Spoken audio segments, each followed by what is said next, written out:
The heavy weight of exhaustion tugs at my shoulders as I struggle with my keys, the familiar clank of my apartment lock barely registering. Another grueling day of endless meetings and plastered-on smiles leaves me yearning for the quiet refuge of my empty home. I let my bag fall by the door, the muted thump resonating in the stillness, and grab my phone from the hallway table where I'd left it this morning. The screen glows with a notification that stops me cold. A video message from Aunt Clara. Odd, she rarely sends videos. My finger hesitates over the play button as I sink into my worn armchair, its faint scent of my grandmother's lavender perfume usually a comfort. But tonight, something feels wrong, a shiver of unease creeping up my neck as I tap play. The video opens in my parents' living room, the same one where I spent countless holidays chasing their approval. My mother's voice cuts through first, her laughter sharp and unfamiliar, lacking the cautious tone she reserves for me. "It's almost too simple," she says, her words laced with a biting edge that makes my chest tighten.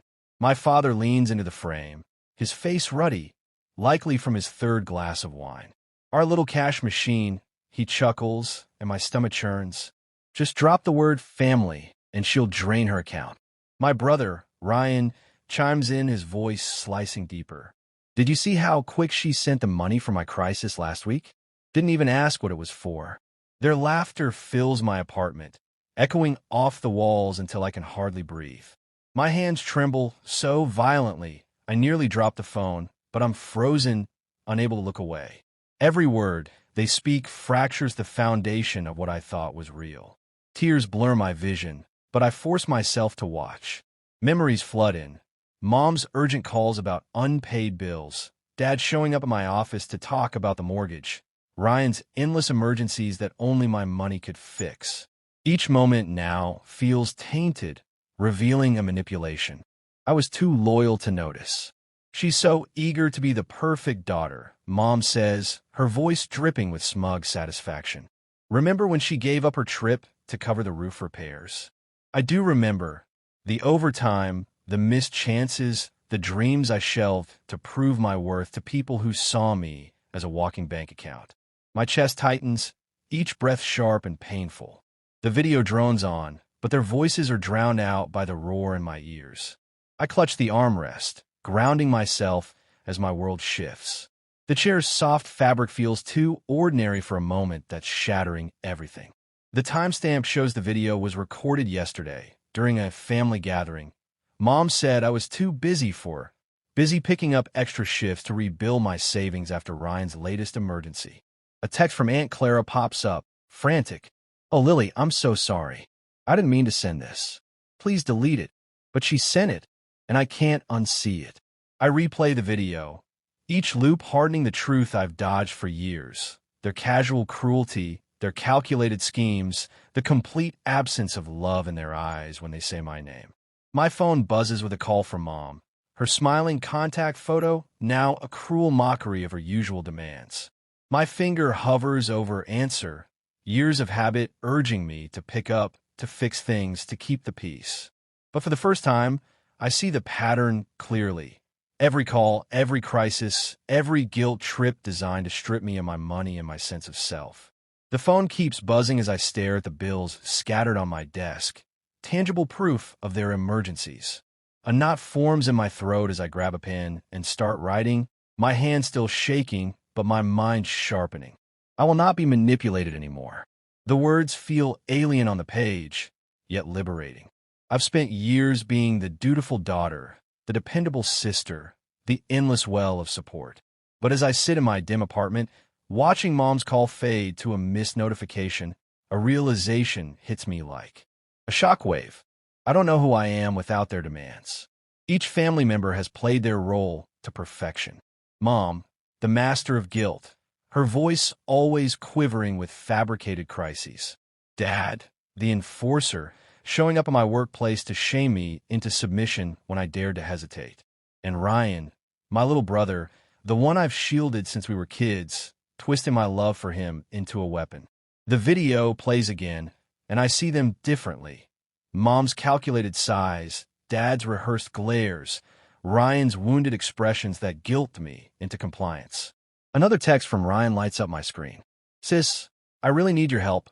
I set the phone face down. In the quiet, a question gnaws at me. How do I break free when my entire identity has been molded by their manipulation? The answer lies somewhere beyond their control, and for the first time, I'm determined to find it. Have you ever realized the people you trusted most were deceiving you? Share your thoughts below. The video loops again, and I notice something new. Notifications flashing across the top as Aunt Clara recorded. Karen, are you sure about this? What if she sees it? We should delete this. My hand steadies as the truth sharpens. This wasn't a careless moment. They planned it. Every laugh, every cruel jab was deliberate.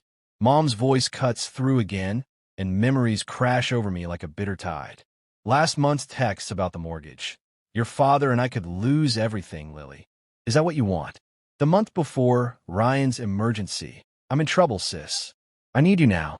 2 weeks ago. Why aren't you answering? Family comes first. Each message timed perfectly. Late at night, after exhausting workdays, or early mornings when I'm vulnerable.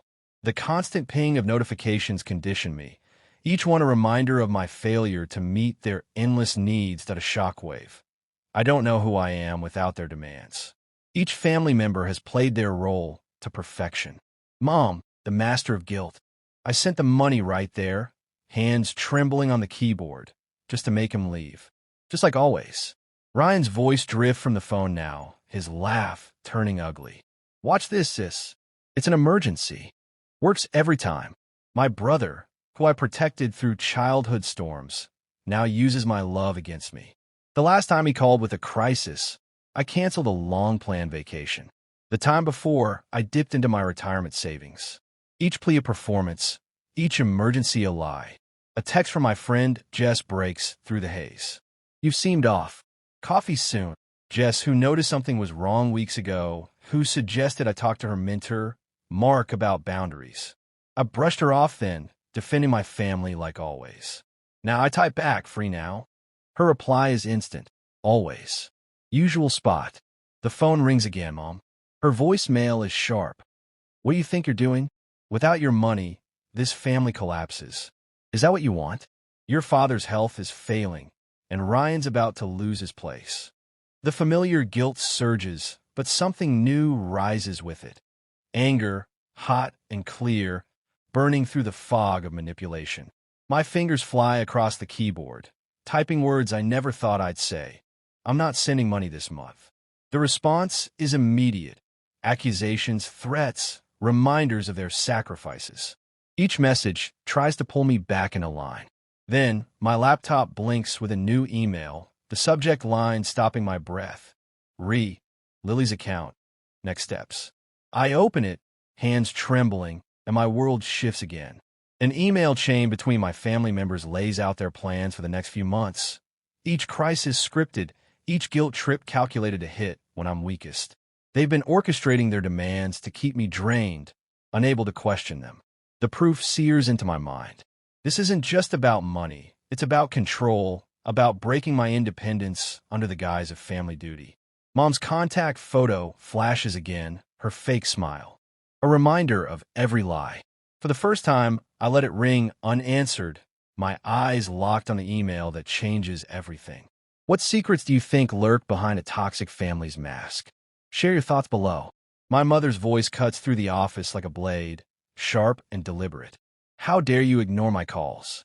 Heads turn, coworkers' glances stinging as I grip my coffee mug, willing my hands to stay steady. Mom, I'm at work, I say, my voice calmer than I feel. Behind me, Sarah from accounting stops typing. So now you're too busy for your family? Her laugh crackles through the speakerphone, the same cruel sound from the video. What happened to gratitude for all we've done? Heat creeps up my face as my boss, Tom, steps out of his office, eyebrow raised. I fumble to mute the call, but the damage is done. That evening, at Uncle Mike's birthday dinner, I slip into a corner booth, hoping to go unnoticed. But my father's voice booms across the table, loud enough for every relative to hear. Some people, he says, swirling his wine, think a fancy job makes them better than family. His eyes lock on mine, a smirk twisting his lips. Right, Lily?